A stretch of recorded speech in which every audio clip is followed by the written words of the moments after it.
Hello and welcome to the Mysticast, where you join Jack Stafford and Deborah Littleboy, members of the Aetherius Society, the cosmic religion for the Aquarian age, as we break down the barriers between religion, science, metaphysics, philosophy, and mysticism, all of which are really only aspects of the self-same quest for truth.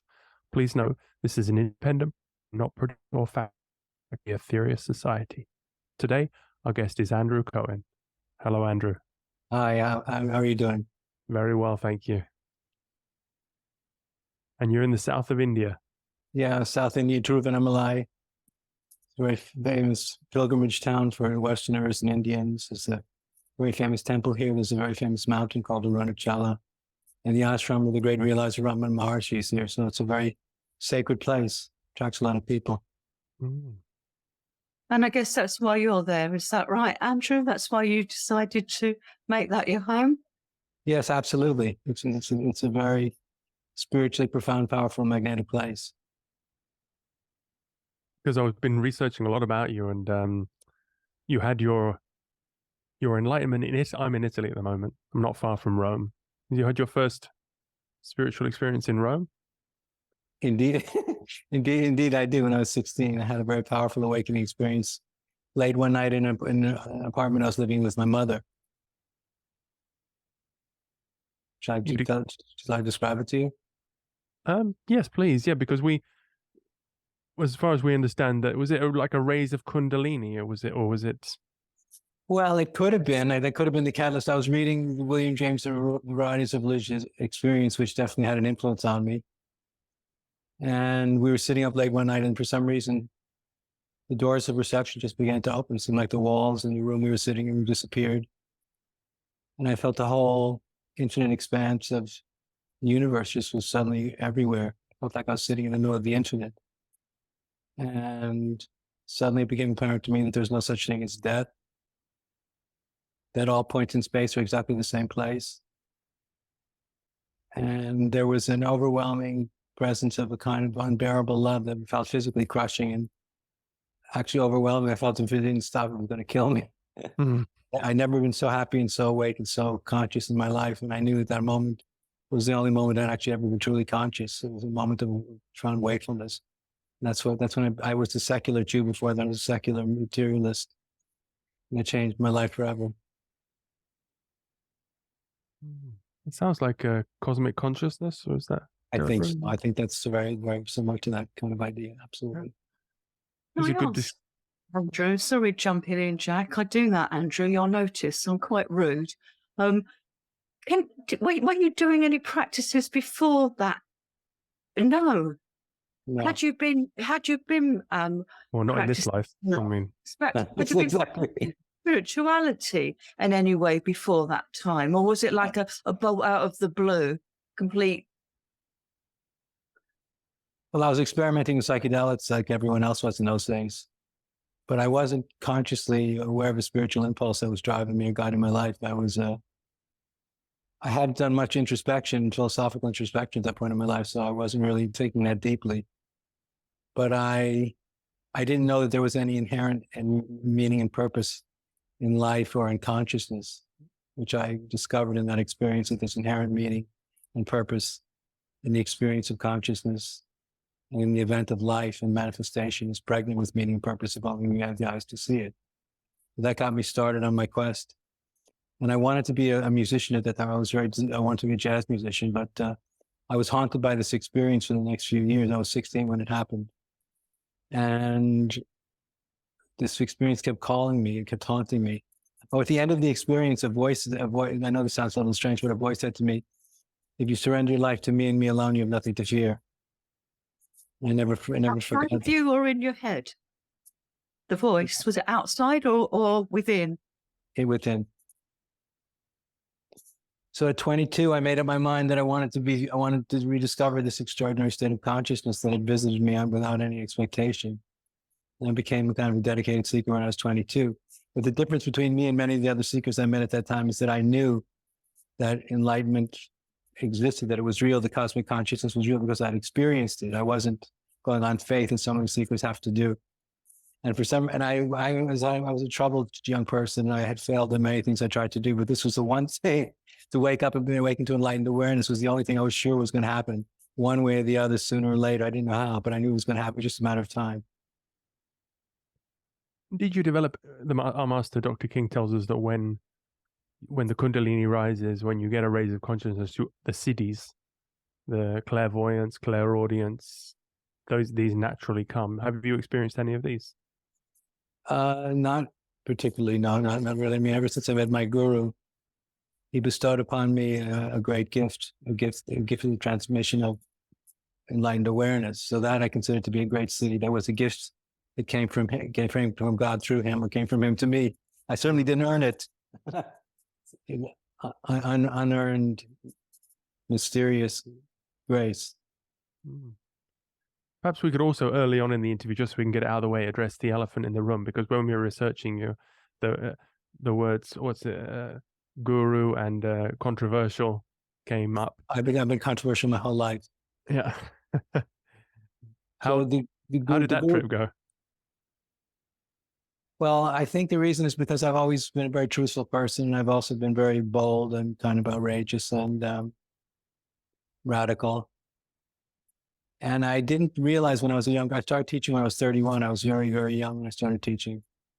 So I didn't really realize how ferocious the cultural inhibitions were against the truth about the nature of consciousness and about what higher consciousness is all about and the significance of spiritual awakening, how controversial it really is. I mean, I was a smart person, so I thought I understood, but I believed it when many people came to me and said they want to be free, they want to go all the way, and they'll do anything to get there. I thought they meant it. I didn't realize that the spiritual adventure is people are jumping into much deeper water than they have any idea that they're getting involved with. And so I was learning on the job, and I became a spiritual teacher or a guru really overnight. And in terms of the guru question, there is something that happens to some people when they have an awakening experience, which is a gift, a teaching gift. So I should tell you the experience of meeting my guru first, but after I spent 3 weeks with him, he told me something was very big was going to happen to me. And I spent 3 weeks, we were just going for walks and talking and having tea with him in his house. And I asked him all my spiritual questions. And I never heard anybody speak so confidently about the nature of enlightenment before. He was the great H.W. Alpunja. He was a disciple of Ramana Maharshi. And at that time, he was an old man, but he wasn't famous yet. He became famous later in his life. And I never met anybody who spoke so confidently about enlightenment. And when I was with him, I didn't know that she was actually the most extraordinary person I'd ever met. If he was just a crazy old man, I didn't know. And I knew something was happening to me when I was spending time with him, but I didn't know what it was. And he said, Andrew, when you leave me, something very profound is going to happen to you. And I didn't believe him because I said, how does he know what's going to happen to me? Nobody can tell the future. So when I left him, I got on a train to go to New Delhi from the city of Lucknow. And when I got on that train, some of this spiritual energy just completely overwhelmed my body and mind. And I suddenly realized that I was swimming in an ocean of being. And I suddenly saw my body, mind, and personality sitting in this train, and I was perceiving it from some place, some space, some dimension far beyond it. And I was experiencing so much joy and ecstasy and inner freedom and wonder and amazement and joy. I couldn't believe what was happening to me. And I realized that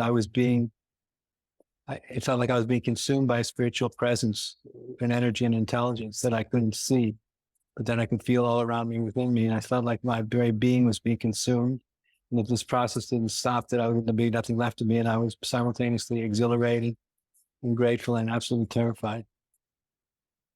And that lasted for 3 weeks. And during that period, and after that period of 3 weeks was over, I suddenly had the gift of being able to teach. I had access to a depth of wisdom and knowledge about a spiritual awakening, about the evolution of consciousness that I hadn't earned or even learned.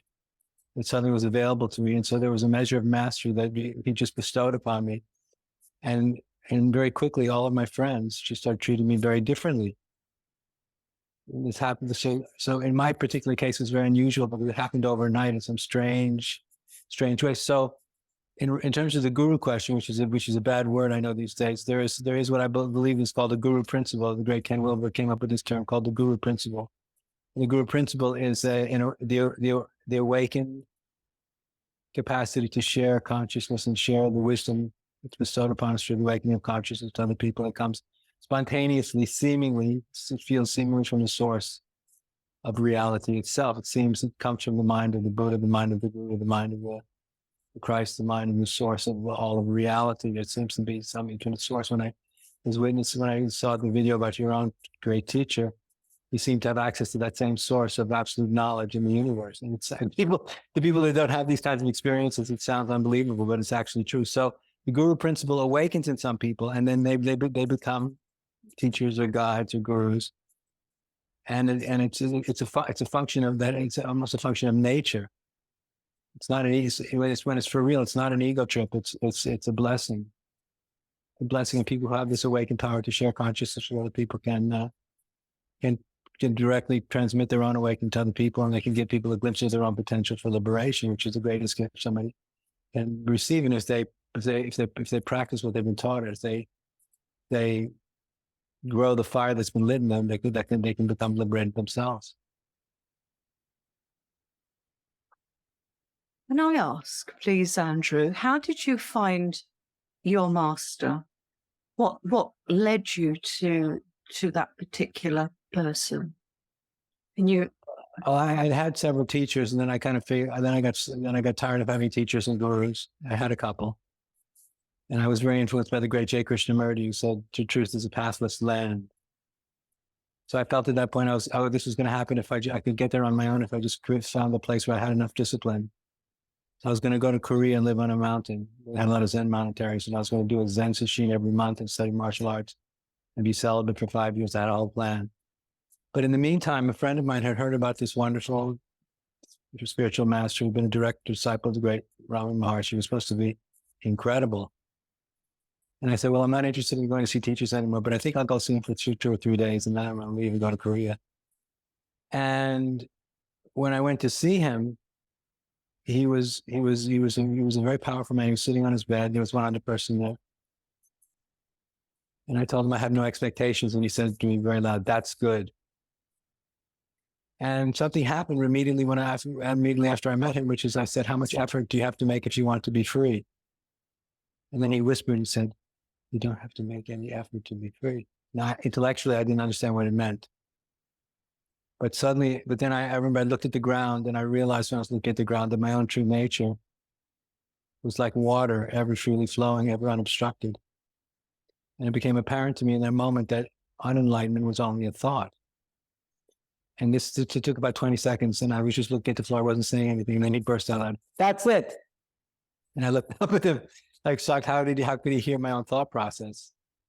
And that was the beginning of meeting this extraordinary man. And he answered all of my questions, and he was sitting with him was like sitting in front of a furnace of consciousness, a furnace of awakened spiritual energy. And if he loved you and if you opened up your heart to his presence, it would enter your soul. And so I knew when I met him, this wasn't an ordinary person. And so he transmitted to me his state of consciousness and his heart, and I'm forever grateful. It reminds me of a couple of stories that some of the disciples of Dr. King have relayed. And one of them was a priest, Chrissy Blaze. And she was a very young woman when she first met Dr. King. And she had done some work. She thought she was actually quite good at psychic development and probing into people's auric bodies and seeing what was going on. And so she practiced. And as she started to delve, he turned around and looked at her, stopped her dead in a track, knew exactly, could feel her mind searching his and stopped her. And I was fascinated with that. And so that was when you were speaking, that story came in. And a second one is somebody that had gone to one of the lectures, never seen Dr. King before, and Dr. King was talking, and he asked in the mind, he asked a question. He's like, "What? I wonder what happens when." So whatever it was, and Dr. King stopped what he was saying, looked directly at him, and answered his question. Wow. So he didn't need any more convincing than that. And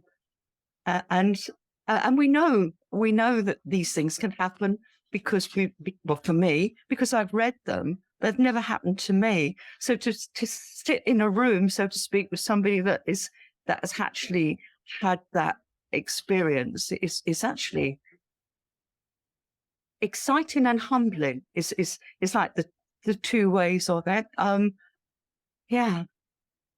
Well, those kinds of experiences give us a lot of faith in the nature of consciousness and in the power of consciousness and in the miracle of consciousness, and blow a hole in our materialistic thinking. To change us. We realize so much is possible, and it's possible for us to be so much more conscious than most of us are most of the time. We have these glimpses. We realize we're most of us are sleepwalking. We don't even know it. So it's possible to be conscious. It's possible to be more conscious, and it's possible for many of us to be a lot more conscious. And if many of us become a lot more conscious, something profound and beautiful and miraculous can happen for our troubled species. Desperately needed, I think. Is that where Be Bold and Dream Big came from? Absolutely. And I think now it's more important than ever because many of us are frightened and can get a little cynical because so many things seem to be going wrong. And there's so many problems that we've created as a species that we're not dealing with that we could if we really wanted to. And it's making all of us feel a bit crazy to watch ourselves drive our whole species, the whole life experiment over a cliff for no reason. So we need these kinds of very positive, these non-relative or absolute experiences, which can give us faith in existence itself, no matter if we make a mess of it or not.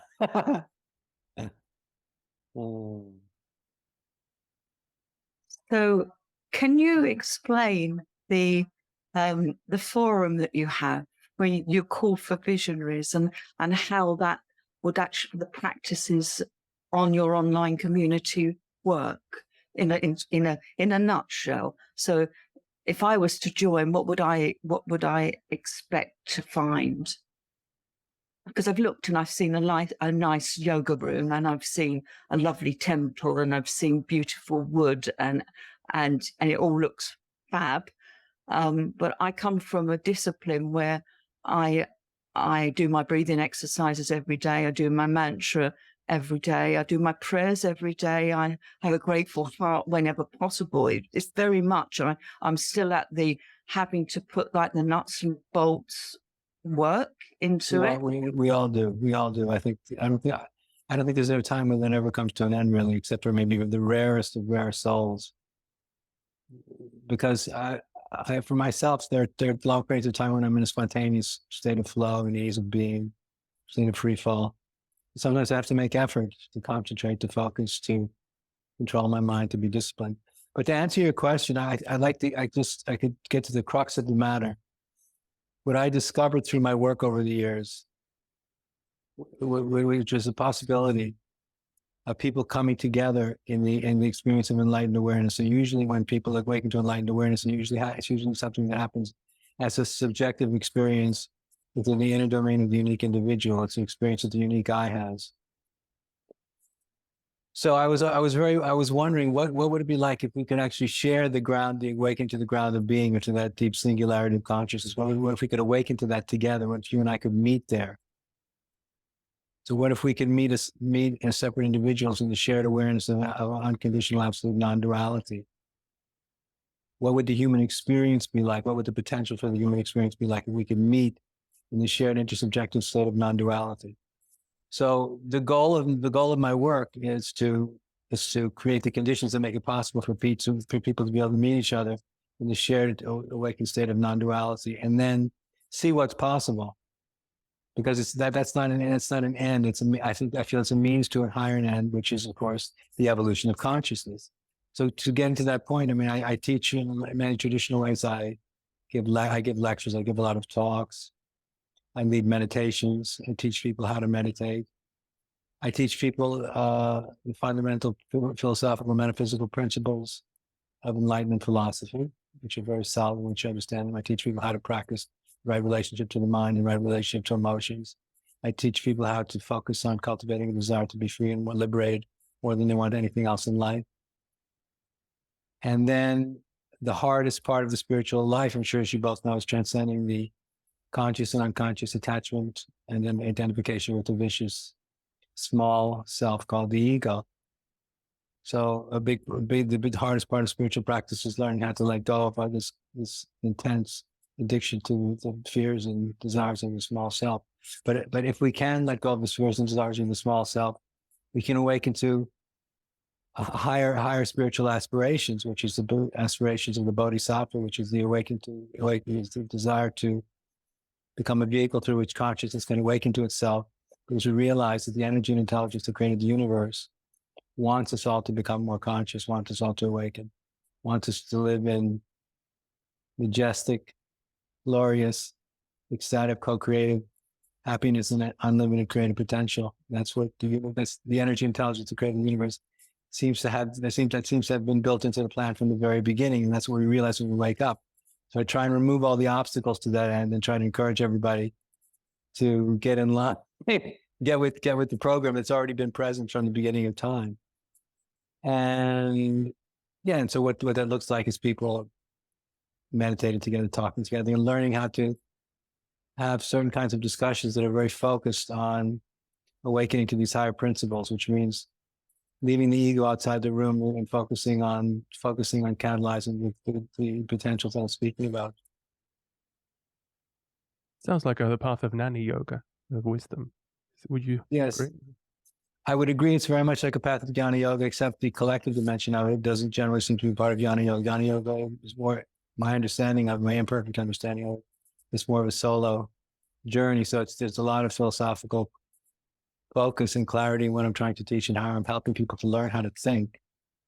But it's, to me, it's the promise of a collective awakening that I'm so excited about. Because when it's not my enlightenment, but our enlightenment, and what becomes possible between us is so beautiful. It's just breathtaking and gives us so much faith in our species and in the opportunity to have this life experience to prove what's possible through the gift of life. So it's in the collective potential of consciousness that I'm very hopeful about. That's definitely in our teachings, isn't it, Deborah, that even a galaxy cannot go back to God until it has raised up all the beings in its... Exactly. So there's that collective, but we're told that that karma yoga is the yoga of the age, and then the more action and service to others. I mean, you're in service to others, but are you also encouraging your disciples to be of service? Well, in the context of the teaching I'm giving, yes, but not I don't think in the way that you're meaning it. But I because I've noticed for a very long time, it seems to be very hard for a lot of people to stay focused on taking this all the way. So yeah. I'm constantly working with people to get them to take a step further, and take a step further, and just take a step further, and never take a step back, never take a step back, always take a step further.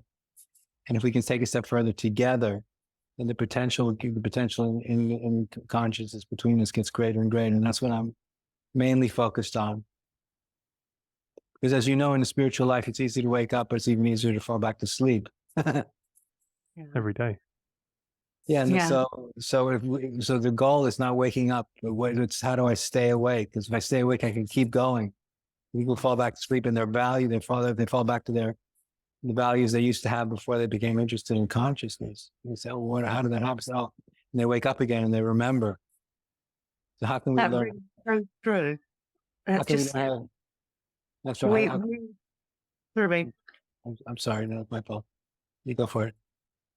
I was just saying within our teachings, we try as a group to develop healthy habits, because and to know that actually it is a case of bringing up old conditioning and then redesigning it, and it has to be a daily thing.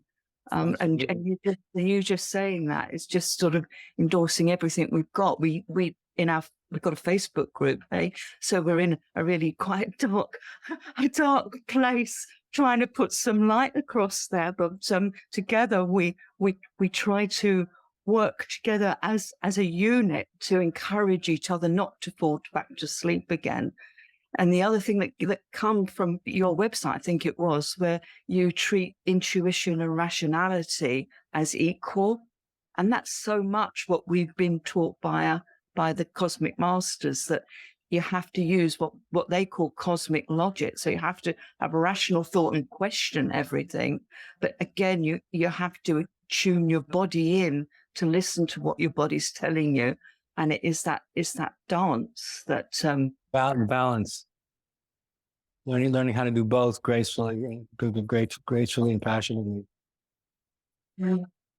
We want fierce faith and fierce rationality. Yeah, it's a dance I fall over in a lot, I have to say. I call it like the zigzag, and I'm either thinking too much or sagging the other way to try and level up. And I seem to spend my whole life like that snake on this zigzag journey, like, oh, I've overdone it that way, I know, I've overstepped it this way, and overthink it, and that, which I know is all ego, but it holds me back. But at the same time, I know that I can't just go airy fairy, because I'm good at airy fairy, Andrew.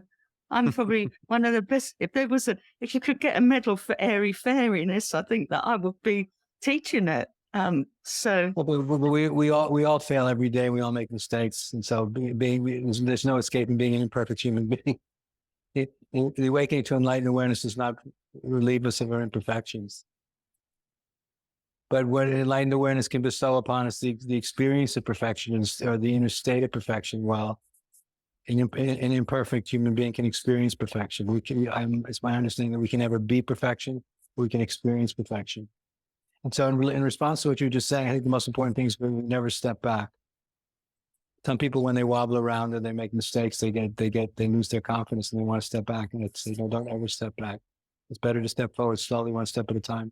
But when we step back, we lose the inner momentum. And I think it's also very important not to draw negative conclusions about ourselves if we misstep or make mistakes, as we all will. But that's part of the learning process. That's part of the painful learning process at all stages of life. Most important thing is that we learn from our mistakes. Do you think perhaps some of the New Age teachings is too focused on self-development? It's too focused on the narcissistic self-sense. Yeah, or if I can just get control of my mind in this life, then that's mission done. If I can just do that, do you think it's more of a service to others focused? That you could... Absolutely, not my will, but thy will be done. Yeah. Surrender of the small self, not infatuation with the small self. So a lot of the New Age teachings are airy-fairy because they're so focused on our narcissistic self-sense, so focused on how I feel. And the point is, part of being human, and some days we're not going to feel that good. Some days we're going to feel great. These things can't always be controlled. But where is our attention fundamentally focused? Is it focused on the highest possibility, the highest principle? Are we constantly aspiring for the highest, even if we're failing? Or is our attention on how the ego feels from moment to moment? Because if it is, it's going to be a miserable life. So a big part of waking up spiritually is learning, cultivating the habit of high thinking. Keeping our attention very focused on what's possible and on the highest principles.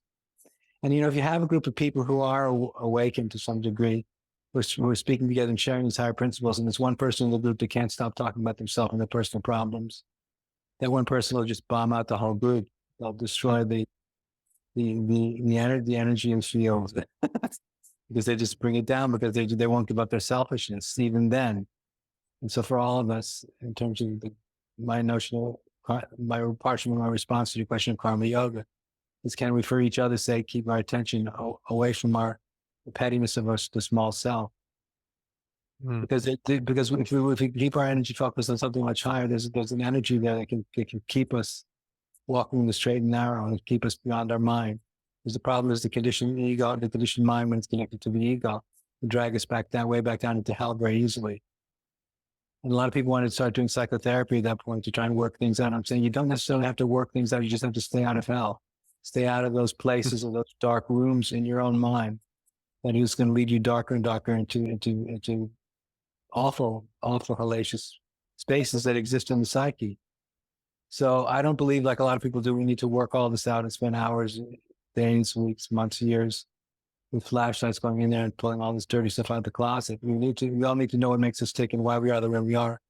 But fundamentally, it's try to stay beyond the mind as much as possible. The more we can stay beyond the mind, is the spiritual energy. This greater spiritual energy will awaken to itself within us and will carry us forward. And the spiritual energy that I'm talking about, the energy of enlightened awareness, has never been hurt, wounded, traumatized, or victimized, and has no problems to overcome. It's full of, its essence is pure positivity and creative inspiration. That is its own nature. If we can awaken to that, it takes care of everything. But also meant perhaps there's a monk in a monastery who has complete control of the mind and is very peaceful and is, doing his practices, 12, 15 hours a day. But there's someone in an orphanage working, feeding the children, has terrible mind control, no presence, can't concentrate for 15 seconds and doesn't even believe in God, but they're advancing much faster spiritually. Well, but I would humbly question your image there, because some of us working in an orphanage, taking care of people in need. If they do it with love. Yeah. I imagine they would be. I imagine they would be if they were there. But they obviously would have a lot of concentration and a lot of compassion. Otherwise, they wouldn't be there, which would already put them in a very lofty place spiritually.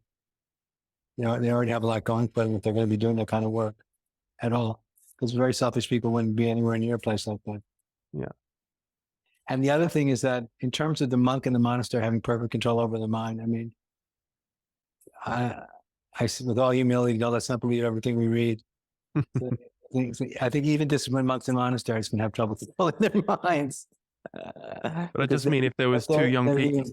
I just meant if there was a young person with like choosing which road to go down, maybe they think, I should join a monastery because this will take me out of samsara or whatever. Or they could go down the road of, go into the Maya and be of service, and that's the order of the day. But do you think that? I think the image you're conjuring of the working with people that are in need can be a very powerful form of spiritual practice that can help us to wake up and help us to not stop thinking about ourselves. Yeah. Kind of work can elevate us in a profound way, simply because our attention is on the suffering by the people. It's not on our own suffering, and that can be a source of a profound liberation. I think the inside of some monasteries can be as samsaric as anywhere else. It just depends who we're talking about and what they're actually doing. Yeah. You've walked that road. I imagine you have some stories about it. Well, I think that I've been doing this long enough to be very realistic about human nature. I'm much less naive than I was when I was younger. But as human beings. Yeah, because maybe instead of 5 years on the mountains in Korea, if you knew what you know now, you might have gone down a different road. Indeed.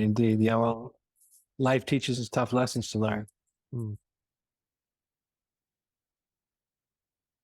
Deborah had a good story about Krishnamurti. You told me the other day, Deborah, that it was his life. This time was he became spontaneously enlightened, not just because you can do it in the moment. You don't need to do a lot of practices, but that was his past life karma. Did you tell me that story, Deborah? I can't remember telling you that, but I do know that I read somewhere that he had taken on some initiations from the Devic kingdom and taken on the very strict laws of the higher Devic kingdom, which made him seem as if he was didn't have any compassion for his followers. So he came across as quite hard and not understanding. And so then he couldn't then be used by the Lord Maitreya as a vehicle for his teachings, because he had put these self-imposed blocks in place. But I've got a feeling, looking at your face, we're not even in the same forest, let alone the same tree, are we? No, never mind. We have a lot of these moments, Andrew, Jack and I. Two different stories that don't quite match. So no, Jack, I should say no. I don't think it was me. Well, I just meant that because we do have to do a lot of practices. You have to, like Dr. King, he had to do 10 years of yoga to burn up the karma before he could, attain enlightenment, cosmic consciousness, before he could raise Kundalini to the Brahma chakra. So there is just that aspect that you don't get anything for free. You have to do your practices. You have to work. Absolutely. Yeah. That's so true. The extraordinary thing about Krishnamurti, and I think what helped him catalyze his enlightenment, was that he was recognized to be the second coming, the Lord Maitreya, as a boy on the beach in Madras. He was recognized and was brought up to be in the Theosophical Society, the Maitreya, the second coming. And he had a lot of these astral experiences that I think you were describing, with the ascended masters and all kinds of initiations that I've read about them. But my understanding is that he had in his awakening, he saw through a lot of these mythic ideas and these mythic belief structures about spiritual metaphysics, about hierarchical systems in Eastern and Western traditions. And that's when he said truth is the path of Islam, and he was pointing people more directly to consciousness itself. And my imperfect understanding about his story is that I think that had a lot to do with his powerful awakening when he was about 18 or 19, which happened, I think, over a 3-day period when he went to California, sitting under a tree in Ojai, and he had a powerful transformation. But I agree with you. He was very difficult to follow. He was speaking from a place way beyond where most people could actually understand what he was talking about. Mm. But he was such an exemplar of such purity and such obvious spiritually conscious elegance and grace and sincerity and seriousness. He was like a pure gem, a pure soul. Mm. So beautiful. I had an experience with him once when I was in Seeker in Switzerland. I went into a big tent in Zahn, and in Switzerland there was 1,000 people listening to him. He was sitting on a chair on a platform. And I didn't know anything about his Dharma at the time. And I was with my girlfriend at the time, and I couldn't understand what he was saying. And I had an Indian guru at the time, and I knew where I was going. I knew how I was going to get there. I was very sure of myself. So I couldn't understand what he was saying, and I realized intellectually I was completely lost. So I stopped trying to understand it, and I made a disciplined decision to follow the sound of his voice, no matter what. So whenever my mind would wander, I'd bring it back to the sound of his voice, and kept bringing it back again and again and again. And then after the talk was over, people started leaving, and I went to a woman and said, "When's the next talk?" She said, "Day after tomorrow." I said, "Why?" She said, "Oh, because it's very deep. You have to let this stuff sink in." And I thought, "You got to be kidding, lady. Why is he so selfish? She's going to make us wait." Another thing. I was very arrogant as a young guy. So anyway, we went back to our hotel, and I took a nap. And when I woke up, I felt different. Something felt different, and I didn't know what it was. And I scanned my body, and it wasn't physical. And there was this overwhelming feeling of joy, and I suddenly felt this freedom to question everything, to inquire. Mm-hmm. And suddenly I wasn't so sure of myself anymore. Then I knew where I was going to go, and I knew how I was going to get there. I was on a yogic path. I was so sure of myself. And I felt this freedom to inquire, this freedom to question everything had been absorbed from the sound of his voice, which is a big part of his message, was to be a fearless inquirer. And I got the transmission directly from the sound of his voice in a way that was absolutely inspiring. This is our cornerstone of our teachings, which is like the 9 steps to take us to the sun, to be lords of the sun. And the transmissions that we get from an entity which we know as Mars Sector 6, when we listen to the vibrations, or we allow the vibrations to absorb them, we actually take from that. And I know myself that I almost like suck it in at some sort of cellular level. So I'm listening to the words. Yeah, I get the words. I can read the words too, but the actual vibrations of what I'm hearing the rhythm of how that voice comes through is, yeah, I get what you said. It's what I'm trying to say. It is so, it's like a fast track to condense and expand at the same time all of that information, like an extra layer. It's transmission. It's living transmission. Living transmission of kind of knowledge and spiritual energy and intelligence. It literally gets transmitted directly to the mind.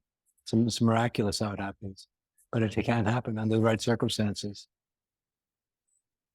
So much, it's a transmission of information, intellectual,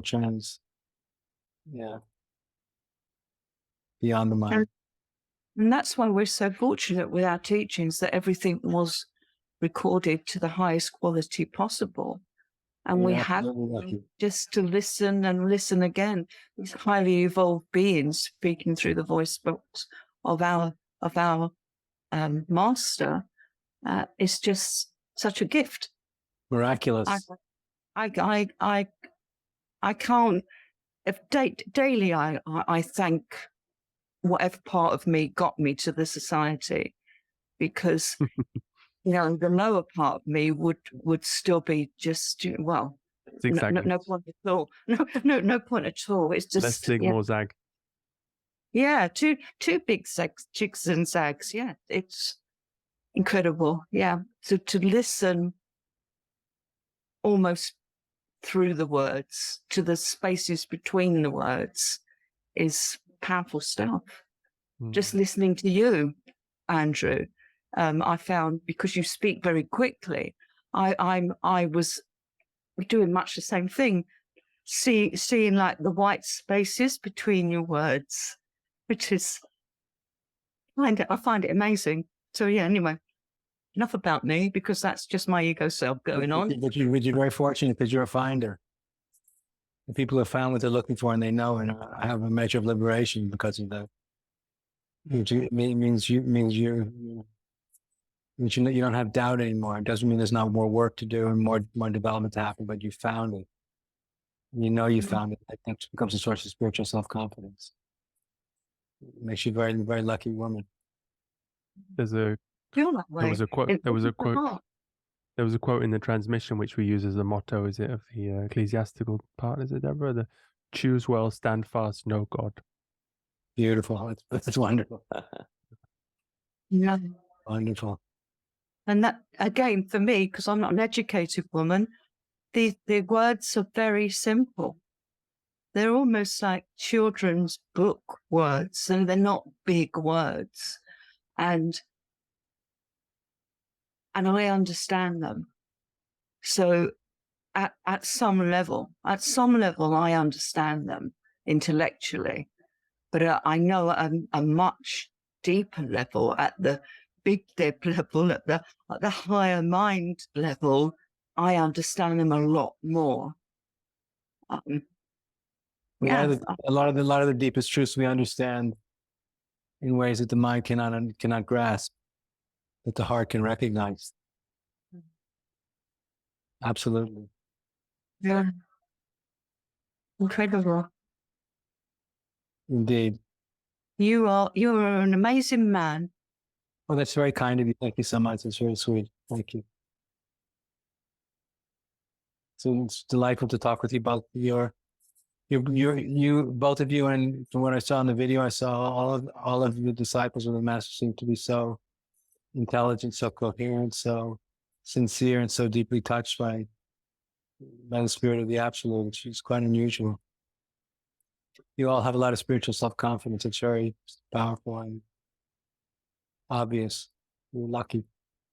Yeah, there's such a small organization. Not many people have found it yet, because it, you say Master Jesus came from another planet, and the Krishna came from another planet, and Buddha came from another planet, and to the UFO aspect, and that it's a big ask for many people to accept. Sure.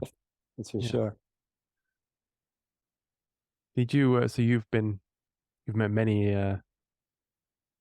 teachers. How many enlightened people can you say you've met? Is it one hand or? No, a lot more than that. Yeah, it's a good situation. Over the years, I met a lot. Yeah, a lot. Yeah.